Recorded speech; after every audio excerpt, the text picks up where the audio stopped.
Bonjour, compte rendu de partie de jeu de rôle aujourd'hui avec la 6e séance de The Great Northwest pour Deadlands Reloaded. Donc vous trouverez sur le blog et sur la chaîne YouTube la première séance, les séances précédentes. Vous trouverez aussi, j'ai donné le lien, l'enregistrement de la séance si ça vous dit, qui est disponible sur le forum JDR virtuel. À ce stade, presque tout provient encore de la campagne Stone Cold Dead. Tous les joueurs étaient présents qui incarnaient Beatrice Trixie Myers, la Huckster, Danny Lachoppe, le bagarreur, Nicolas D. Wolfhound, alias Trinité, le faux prêtre mais vrai pistolero, Rafaela Venegas de la Torre ou Rafi l'élu, et enfin Warren D. Weddington, dit Doc Ock, le savant fou.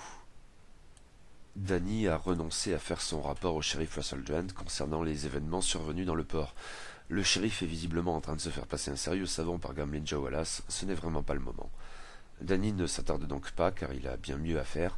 Il a récupéré un foulard sur un des 3 cadavres retrouvés dans le bureau du shérif et souhaite le confier à Béatrice, car il a vu la Huckster tirer de précieux enseignements à manipuler tel ou tel indice. Béatrice fait donc usage de son pouvoir de pressentiment sur le foulard. Mais la vision est perturbante, comme souvent. Béatrice se retrouve en effet à voir par les yeux de la victime, alors qu'elle a déjà reçu la balle dans sa gorge et est en train de se vider de son sang. Elle est donc au niveau du sol et voit essentiellement des pieds nus qui marchent dans une flaque de sang, des pieds blancs, même maculés de boue. La Huckster n'est pas en mesure de diriger le regard fixe du mourant, et sa vision s'interrompt seulement quand l'adjoint meurt, emportant en enfer l'ultime image de ses pieds nus.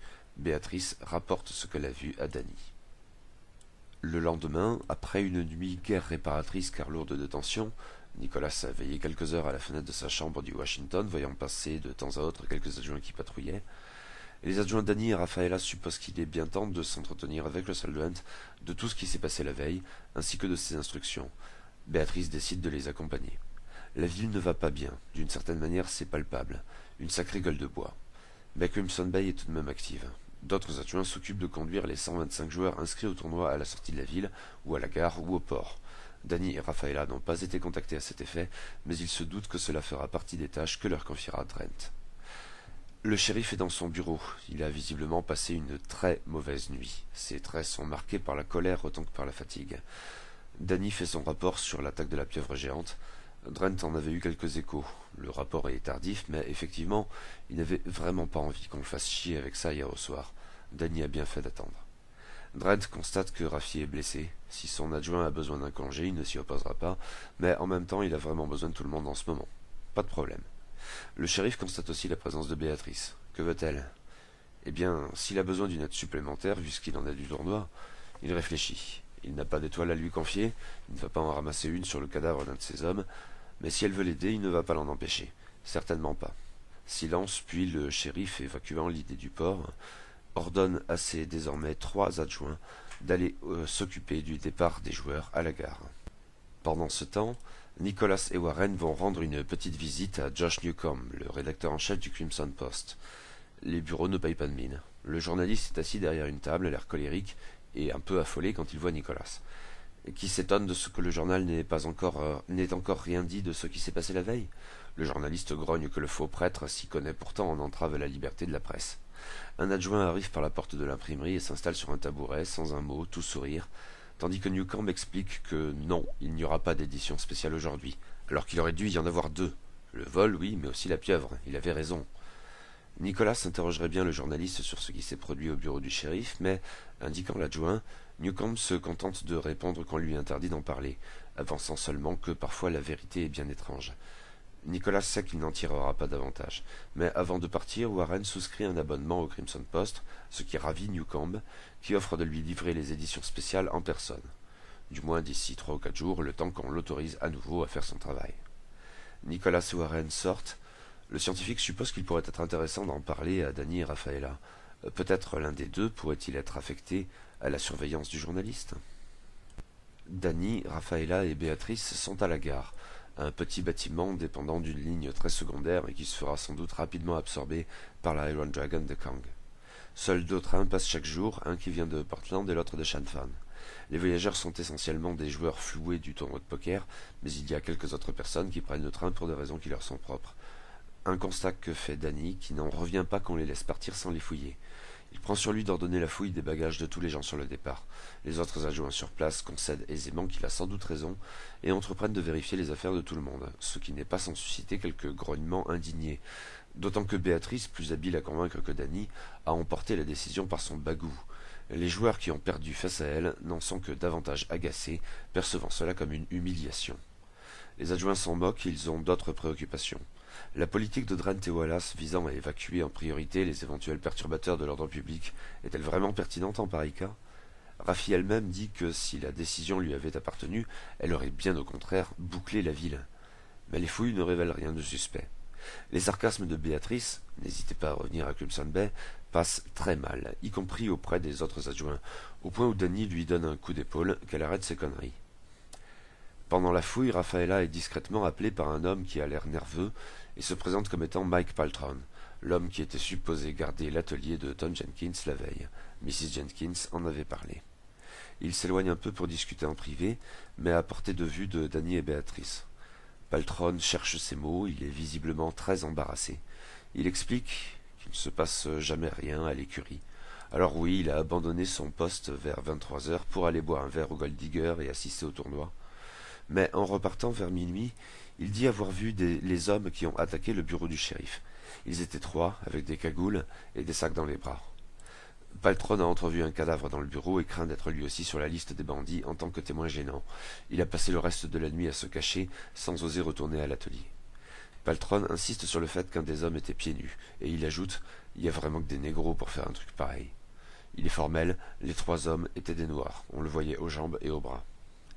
Rafaela appelle Danny et Béatrice, malgré Paltron, qui souhaiterait que son nom ne soit pas ébruité. Raffi rapporte le témoignage de l'apprenti maréchal Ferrand, que Danny interroge à nouveau pour en obtenir davantage de détails. Il s'était rendu dans une ruelle derrière le Gold Digger pour soulager un besoin naturel. Les 3 hommes sont partis par les ruelles au nord. Raffi insiste sur le fait que le témoin affirme que les coupables étaient des Noirs. Danny et Béatrice, qui savent ce qu'il en est grâce au pressentiment de Luxter, n'en font pas état de quelque manière que ce soit, même involontairement. Paltron est terrorisé, mais les 3 adjoints l'assurent qu'on saura le protéger contre ces brigands encagoulés. Ils le conduisent au bureau du shérif, Danny ayant donné des ordres aux autres adjoints, car il a pu constater avoir acquis une certaine aura auprès des employés subalternes du bureau. Mais Drent est absent, c'est Shane Atherton qui tient l'office. Il ne cesse de bâiller. Il lâche que le shérif est au Gold Digger. Danny s'y rend, avec Nicholas et Warren, qui les ont rejoints, tandis que Raffi et Béatrice continuent d'interroger Paltron en dehors de la présence d'Atherton. Il y a des hommes noirs en ville? Pas en ville même, mais il y a la communauté des anciens esclaves, au nord-est de Crimson Bay, 2-3 kilomètres par là. Ils viennent de temps en temps pour faire des courses ou vendre des produits de la ferme. Il y a eu quelques incidents, surtout avec les jeunes. D'habitude, ils ne se mélangent pas, heureusement. Pour Paltron, c'est là-bas qu'on trouvera les coupables. Il a rencontré des gens au Gold Digger qui pourraient corroborer son témoignage? Oui, sans doute, dont Mr. Jenkins, qui, bien loin de le blâmer pour avoir abandonné son poste, lui a offert un verre. Bon, il était saoul. Paltron a peur. Cet interrogatoire, bien trop public à son goût, le plonge dans la panique. Raffi constate alors que Shane Atherton s'était approché sans qu'ils y prennent garde. Il a sans doute entendu une partie de l'interrogatoire. Pendant ce temps, Danny se rend donc au Gold Digger, peu ou prou vide, et qui n'a pas fermé de la nuit. Slim Jim Carrigan est visiblement épuisé, de même pour Wallace, affalé sur une table au milieu de la pièce, l'air désespéré, et parfaitement saoul après avoir vidé quantité de verres de whisky. Russell Drent, lui, semble avoir récupéré un peu, ou du moins fait-il davantage d'illusions. Il s'étonne d'abord de ce que Danny ne soit pas à la gare, mais ce dernier explique qu'ils ont un témoin du vol. Drent se lève et les suit à son bureau. Russell Drent, Shane Atherton, qui continue de bâiller et s'amuse en même temps visiblement à faire flipper un Mike Paltrow aux abois, et les 3 PG adjoints pénètrent à l'intérieur du bureau, laissant Nicholas et Warren dehors. L'interrogatoire reprend. Pourquoi Paltrow ne s'est-il pas directement adressé au bureau du shérif? Parce qu'il savait que l'adjoint Raphaël s'était rendu à l'atelier de Tom Jenkins dans la nuit et y avait appris son nom.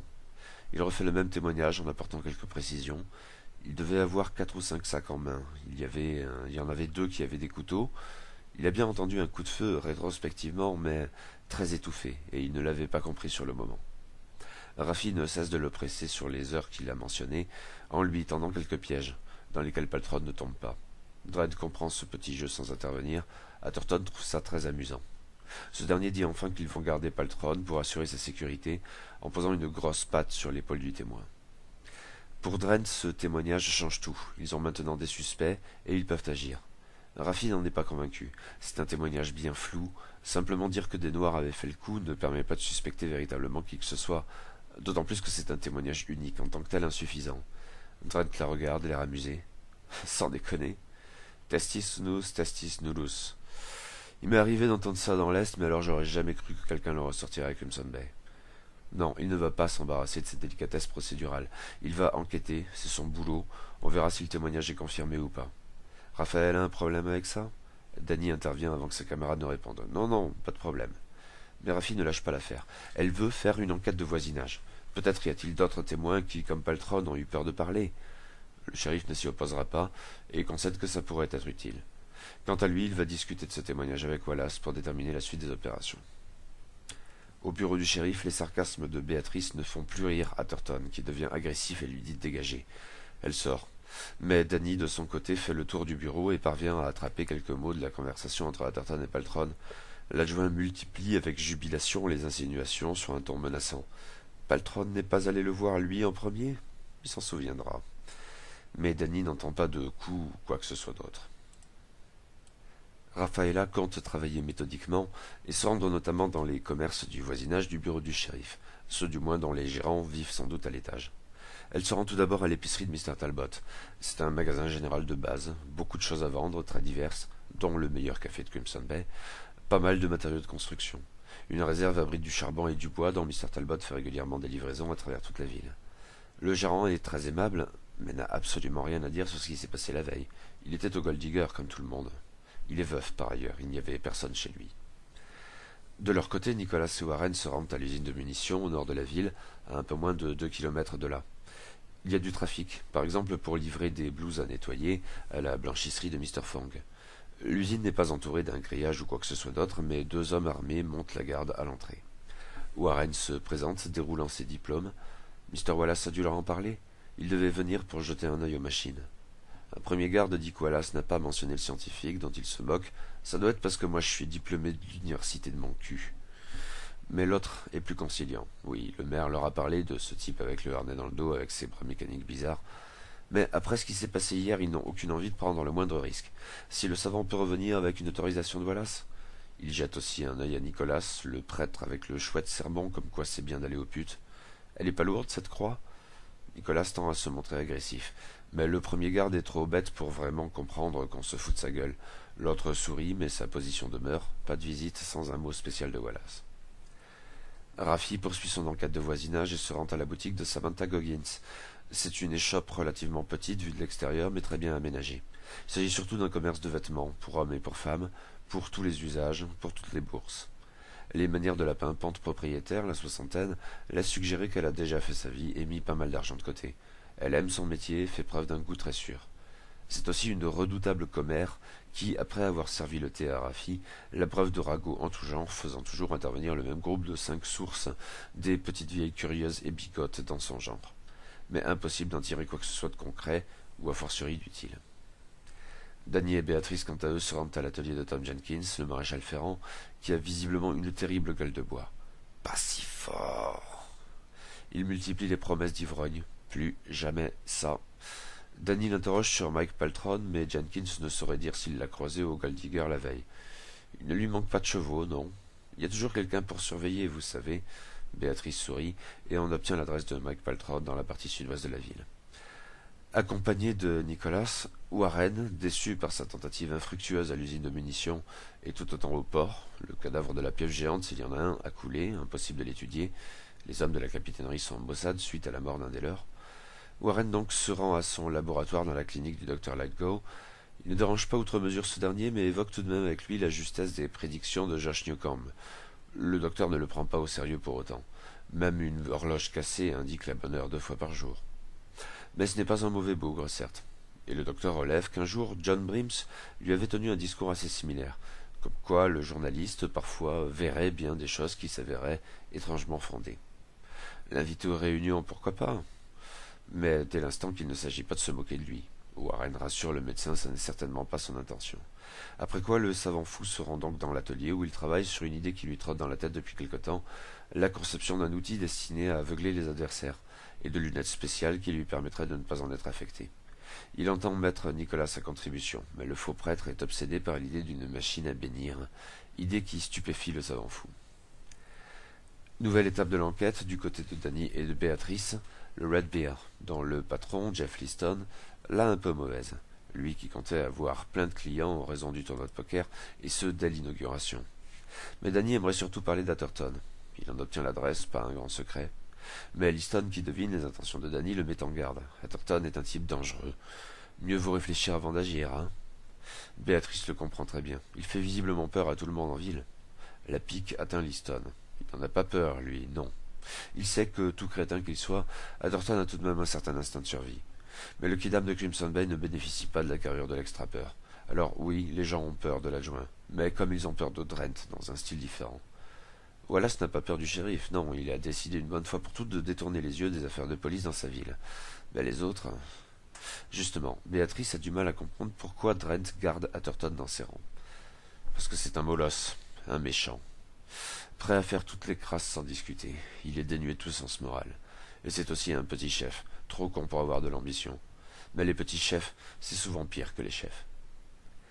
Warren, qui a relevé les mots de Richard Ladgo, décide d'aller rendre une visite de courtoisie au croque-mort, John Breams, en plein travail et appliqué. La famille de Warren a fait fortune dans la fabrication de cercueils, et le savant peu fou peut en juger, c'est du bon boulot. Il évoque le cas de Josh Newcomb, ce qui laisse le taciturne croque-mort parfaitement indifférent. Alors que les PJ se réunissent, un messager réclame les 3 adjoints, mais Nicolas s'invite dans le lot. Ils sont convoqués au Gold Digger. Le saloon est fermé à la clientèle, enfin, et est gardé par des adjoints subalternes. Une réunion est en cours. Parmi les présents, Gamblin Joe Wallace, le shérif Russell Drent et ses adjoints Shane Atherton et Glenn Cabot, le témoin Mike Paltron et quelques notables de Crimson Bay, incluant le père Denis O'Hara et le banquier Edgar Tomlick ou encore Mike Jones du relais de diligence. Wallace a l'air désespéré, mais Drent le presse d'agir, il a clairement de l'ascendant sur lui. Et Atherton en rajoute. Au bureau, ils ont plein de plaintes sur ces nègres qui foutent le bordel en ville. Il est bien temps d'aller traiter le mal à la racine. Les PJ restent silencieux. Drent leur présente la communauté des anciens esclaves et leur chef, un certain Cordell. Shane n'a pas tort, il y a des ennuis des fois avec ces types, les jeunes surtout. En temps normal, ma politique, c'est la même que pour Chinatown. Chacun ses oignons. Mais là, c'est comme s'ils avaient déclaré la guerre à la ville en ruinant le tournoi, les ambitions de Mr. Wallace. Le maire sait bien qu'il faut agir, avec célérité. Wallace, soumis, acquiesce timidement en se resservant un whisky. Mais pour Rafi, mise au courant de la vision de Béatrice, impossible de simplement acquiescer. Elle y revient, ils n'ont qu'un seul témoignage et des plus suspects, d'un homme qui s'avouait ivre au moment des faits. Ce qui fait rire Dredd, Paltron ne parlait que de 2 ou 3 pintes. Et il n'y a pas d'autre piste. Il compte bien se rendre sur place pour enquêter. Ça lui pose un problème? Danny, une fois de plus, cherche à prendre de vitesse ses camarades, mais elle ne se laisse pas faire. Elle rend son étoile. Ça sera sans elle. Le shérif prend l'étoile et la fait voler dans les mains de Béatrice, qui se dit prête à partir. Nicolas aussi dit être partant. Ils ont 1 heure pour se préparer. 1 heure que Béatrice, dont le pire cauchemar est de retomber dans l'esclavage, entend bien mettre à profit. Elle rattrape vite Rafi, qui était parti en claquant la porte. Ils peuvent se rendre à la communauté des anciens esclaves avant le shérif et ses hommes. Le temps d'attraper Warren. Le problème est que ça risque de ne pas être très discret. Qu'importe en ce qui concerne Rafi, elle est prête à porter le chapeau, n'étant plus adjoint. Béatrice viendra avec son propre cheval par une voie séparée et rejoindra l'expédition ensuite. Danny reste en ville à lui. Il n'en pense pas moins, mais il ne doit pas compromettre sa position. Il espère en même temps attirer les regards, qui ne s'attardent pas sur l'absence de ses camarades. Lesquels prendront les ruelles de Chinatown qui ne sont pas surveillées par les hommes du shérif, mais ils croisent de Chinois massifs à la chemise rouge sang qui semblent les avoir repérés à l'instant même où ils ont pénétré dans le quartier. Cela leur permet de quitter la ville loin au-dessus de son entrée est dont ils savent qu'elle est forcément gardée. En chemin, tandis qu'ils suivent la piste Rockwell, qui passe à proximité du cimetière de Crimson Bay, Béatrice échange aussi à propos d'Atherton et de Drent. Elle n'a pas davantage confiance en ce dernier, qui a tout l'air d'être une crevure lui aussi. Pas question de le voir appliquer la justice comme il l'a fait à la ferme des cousins Sennington. Ces derniers, au moins, leur culpabilité ne faisait aucun doute. Ils arrivent bientôt à la communauté des anciens esclaves, un petit hameau d'une dizaine de maisons, à l'écart, dans un endroit assez bucolique, un peu encaissé. Des Noirs travaillent dans des petits champs ou des potagers typiques d'une agriculture de subsistance. Ils sont un peu surpris par l'équipage des PJ, mais pas le moins du monde hostile ou effrayé. Les nouveaux venus s'arrêtent au milieu du hameau et Rafaela dit vouloir parler au responsable. On lui indique un certain Cordel, dans une maison un peu plus grande que les autres, mais sans rien d'ostentatoire. Cordel était un bel homme, doté d'un charisme certain. Rafi lui résume à gros traits la situation. Ils ne savent pas grand-chose de ce qui s'est produit en ville la nuit. Simplement, ils ont eu de vagues échos d'un vol. Rafaela confirme, et un témoignage les en accuse. Cordel se braque un peu, redoutant d'abord que les visiteurs soient venus pour les incriminer. Mais Rafi explique qu'ils sont justement venus en avance parce qu'ils ne sont pas du tout persuadés de leur culpabilité. Le chef de la communauté n'a aucun doute quant à lui, ces hommes sont innocents. Quoi qu'il en soit, les hommes du shérif arriveront d'ici une demi-heure. Cordel, plus confiant après ses explications, remercie Rafi pour son initiative, mais que faire dans un délai aussi court? Se préparer à se défendre, dit Béatrice, et Nicolas l'appuie, il s'y connaît en martyr. Mais Cordel frémit à cette idée. Prendre les armes? S'il le faut. Un suicide pour Cordel, le meilleur moyen d'envenimer encore les choses. Mais Warren a une autre suggestion. Au moins qu'il profite de ce délai pour mettre les femmes et les enfants à l'abri, de crainte que les choses ne dérapent. Ce qui convainc Cordel, qui dépêche un gamin pour qu'il aille avertir un certain Fédor, à charge pour ce dernier de mettre les femmes et les enfants en sécurité en dehors du hameau. Cordel est totalement démoralisé. Il craint pour les siens, mais aussi pour ces gens qui ont pris sur eux de le prévenir. À un moment ou à un autre, le shérif saura ce qu'il en est. Rafi, Warren et Nicolas retournent à Crimson Bay en repassant par Chinatown. Béatrice, quant à elle, fait un détour, mais maîtrise assez bien son cheval pour retourner relativement discrètement en ville avant le départ de l'expédition. À Crimson Bay, pendant ce temps, Danny use de son ascendant pour que l'adjoint qui surveille Mike Paltron lui permette d'avoir une petite conversation en privé avec le témoin. Jouant de sa masse corporelle pour l'intimider, il lui demande s'il est bien certain de ce qu'il a raconté, que les coupables étaient des Noirs. Paltron, terrifié, le confirme. Sûr et certain. Danny le regarde droit dans les yeux. Il a conscience de ce que ce témoignage pourrait avoir des conséquences très graves, qu'il sache qu'il en portera la responsabilité. Outre Danny et Béatrice, participent à l'expédition le shérif Russell Durant, ses adjoints principaux Shane Atherton et Glenn Cabot, ainsi que 7 autres adjoints subalternes. Ils sont tous à cheval. Danny prend soin de rester aux côtés d'Atherton. Ils empruntent le même itinéraire que les PJ auparavant. Dans la communauté, quand les adjoints arrivent, sont présents dehors Cordel et une quinzaine d'hommes. Trent descend de cheval et s'approche de Cordel. Sans préambule et d'un ton très sec, il lui dit de rendre l'argent. Cordel est moins surpris qu'il n'aurait dû l'être, ayant été prévenu. Il proteste de son innocence. Mais Trent le coupe sans cesse. Rends l'argent. Cordel, persistant à vouloir discuter d'un malentendu, le shérif donne l'ordre à ses hommes de fouiller partout. Tous descendent de cheval et s'attellent à la tâche. Danny reste à côté d'Atherton. Mais les anciens esclaves sont ulcérés, ils n'ont aucune envie de ce que l'on viole ainsi leur logis. Et le ton monte, surtout du côté d'Atherton. Cordel veut croire qu'il est encore possible d'en discuter, mais alors qu'il appelle ses hommes au calme, tournant le dos au shérif, celui-ci lui assène un violent coup de crosse sur la nuque. Les esclaves stupéfaits lâchent un cri, et Atherton dégaine son pistolet. Sans plus attendre, il abat d'une balle en pleine tête l'homme qui lui résistait. Drent et Cabot ont l'air surpris, mais il est bien trop tard pour les regrets. C'est l'escalade. Les anciens esclaves saisissent ce qu'ils ont sous la main, des instruments agricoles essentiellement, pour tenter de résister aux hommes du shérif. Cabot se sert de ses poings et étale un ancien esclave pour le compte. Béatrice hurle à Drent de maîtriser ses hommes et tente de s'interposer face à Atherton, sur lequel se précipite Danny, qui le plaque contre un mur en hurlant à tout le monde d'arrêter les conneries. Mais les anciens esclaves, choqués, n'ont plus envie de discuter eux non plus. Plusieurs s'avancent sur Drent, d'autres sur Cabot, tandis que certains cherchent à mettre Cordel en sécurité. Un autre se penche sur le cadavre de la victime d'Atherton en sanglotant. Béatrice continue les appels au calme, mais n'en sort pas moins son revolver. Danny fait lâcher son arme à Atherton et rugit. Sa voix puissante fige les combattants alentour. Mais de l'autre côté de la place, Cabot assomme un autre esclave d'un coup de gourdin. Drent réagit enfin. Les mains écartées en signe de paix, même brandissant un revolver, il dit à tout le monde de se calmer. Il veut fouiller le village, c'est tout. Les adjoints obéissent, mais Danny ne lâchera pas Atherton, qui a abattu froidement un homme désarmé sous ses yeux. Que les autres fouillent si c'est ce que veut Drent. Mais les anciens esclaves, choqués par ce qui s'est produit, ne se calment pas aussi facilement, et deux s'en prennent à Cabot, tandis qu'un autre avance sur Danny et Atherton. Béatrice tente de les raisonner. Ils n'arriveront à rien ainsi. En vain. Et certains s'avèrent avoir des pistolets. Le huckster tire sur l'un d'entre eux qu'elle blesse à l'épaule. Danny lâche brièvement Atherton et s'en prend à son assaillant. Faisant d'une pierre deux coups, il le saisit et le plaque contre l'adjoint sadique. Les deux sont ainsi immobilisés. Drent multiplie les appels au calme. Cette fois, cela produit un minimum d'effet sur les anciens esclaves, qui retournent auprès de Cordel en train de reprendre conscience et qui cherche lui aussi à calmer le jeu, même s'il est encore très faible. C'est alors que résonne la voix de Glenn Cabot. Il s'était éloigné dans la partie est du hameau et dit avoir trouvé quelque chose dans un des bâtiments. Il revient vers le centre accompagné de 2 adjoints. Ils ont dans les mains 2 sacs correspondant à l'argent volé dans le bureau du shérif. Les anciens esclaves dont Cordell sont stupéfaits. Brent et ses adjoints, dont Danny, qui porte Atherton inconscient sur ses épaules, et Béatrice, se dirigent dans la direction de Cabot, qui jette les sacs pleins d'argent par terre. Il y en a d'autres, ils sont tous là. Les traits de Dren se durcissent. Il saisit Cordell au col d'un geste violent, puis le repousse au sol, et grogne à Cabot. Brûlez tout. Les adjoints obéissent aussitôt. Les cheminées étant allumées dans les maisons, trouver de quoi mettre le feu n'est pas un problème, et les anciens esclaves sont désemparés. Certains tentent bien de s'interposer, mais les adjoints, revolver en main, les repoussent, et Cordell, navré, retient ses hommes. Ils ne parviendront à rien. Danny, furieux, approche de Drent avec le corps inconscient d'Atherton sur les épaules. Le shérif le regarde un instant sans dire un mot, et Danny poursuit son chemin. Il va déposer Atherton dans une maison qui commence à bien flamber. Il n'est certainement pas discret. Plusieurs des adjoints, outre le shérif lui-même, le voient faire, mais personne ne pipe mot. L'adjoint sadique périra dans les flammes. Les adjoints ont rassemblé l'argent volé au centre du hameau, qui brûle très vite. Il n'en reste presque plus rien. Cordell et ses hommes se sont éclipsés, l'air désabusé. Personne n'a pris soin de les suivre, ou qu'ils se soient rendus. À suivre.